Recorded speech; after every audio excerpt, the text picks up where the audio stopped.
Hi everyone, welcome to another Memory Keeping Monday with 2peasinabucket.com. I'm Lisa Truesdell and today I'll be walking you through how I built this page from start to finish. The photo I'm using today may look like it's of a little boy relaxing in a floaty, but the reality is entirely different. This was a day when my youngest son woke up talking and didn't stop. His older brothers were away at a day camp and by lunch I was getting tired. I packed us up for an afternoon at the lake, hoping for a break in the constant monologue, but it didn't work. He talked the whole time we were there. I thought it would be fun to build a page full of speech bubbles to capture that memory. The page ended up being a little chaotic in the end, but it's a perfect fit for how I felt trying to keep up with him that day. The 2P store has been full of amazing new stuff lately, and I've pulled together some of my favorites from my recent orders to use today. I've got new stamps from Studio Calico, some of the October Afternoon Midway line, and a bit of Amy Tangerine's Ready, Set, Go. I love all of the bright colors and can't wait to get them onto a layout. I'm starting my page with a ledger background. I've been turning to subtle pattern papers instead of cardstock for backgrounds lately, and I recently stocked up on a lot of ledgers. This one is from Echo Park. I wanted to add a bit more dimension to this background, so I'm using a Starburst mask from Studio Calico along with their Mr. Huey's Shine Mist. This will add just a little shimmer to my background, which is a great match for this lake photo. I'll be positioning the point of the Starburst under where my photo will go.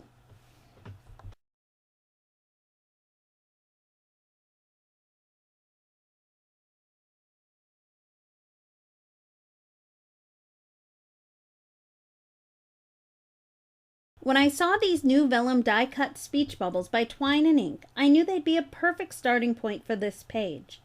I started by placing my photo near the bottom right of the page and then added an Amy Tangerine tag to the corner of it. The tag comes already embellished with stitching and buttons. I love these little details as a time saver. From there, I started placing the vellum bubbles above the photo. I'm spreading them out evenly and making sure I leave some space in between them so I can add other embellishments to the grouping.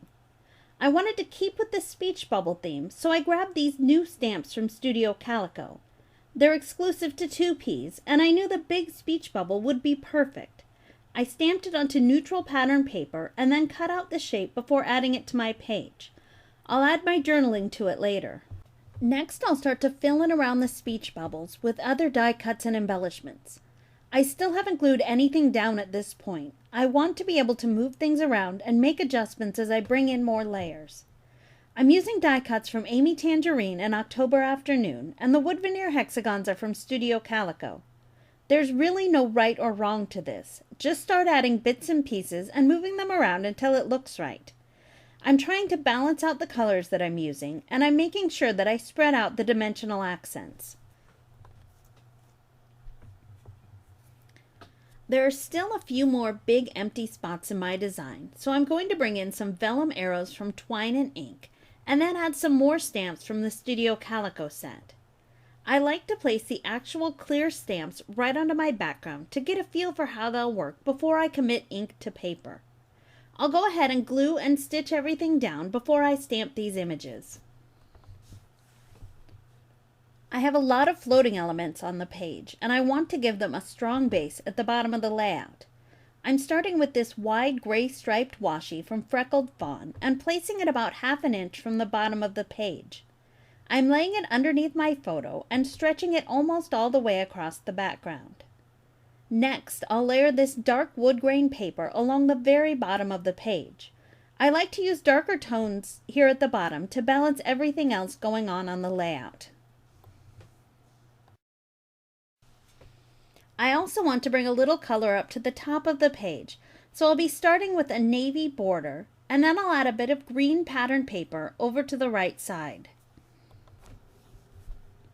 I had a bit of video not record, but I brought in some gray pattern paper and October Afternoon washi up in the top corner, and then I spelled out my title with neutral thickers from Amy Tangerine right below my speech bubble with journaling.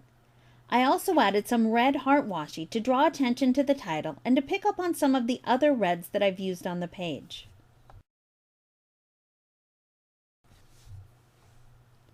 To finish this layout, I just want to add a few more dimensional accents.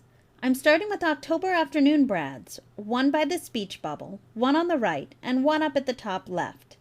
My last embellishment will be a few of these enamel dots by my mind's eye. Here's my finished layout. Your eyes don't deceive you. The finished page here is quite a bit different than the page that I finished in the video. And you might have noticed that a few of the die cuts and stickers changed during the filming process. I found that one of the most valuable tools that you can have as a scrapbooker is the ability to say, okay, this just isn't working. Sometimes you just need to switch things up. After walking away from this page, I had a better perspective on what I'd need to change to make it work. The first thing to go was some of the red accents. Instead, I added some more of the yellow from the tag and let that take the position of the accent color for the page. The two colors had been competing for attention, and the page really became more visually cohesive by bumping up the yellow and toning down the red. After that, I printed 2 more small photos and added them into the mix. These photos are much more animated than the focal photo and bring in a lot more energy. I'm glad I took the time to make these changes. I think they helped my layout achieve the feeling that I was going for when I started. Thanks for joining me today, even if this start to finish video took a few twists and turns along the way. I hope to see you next week for another Memory Keeping Monday at 2peasinabucket.com.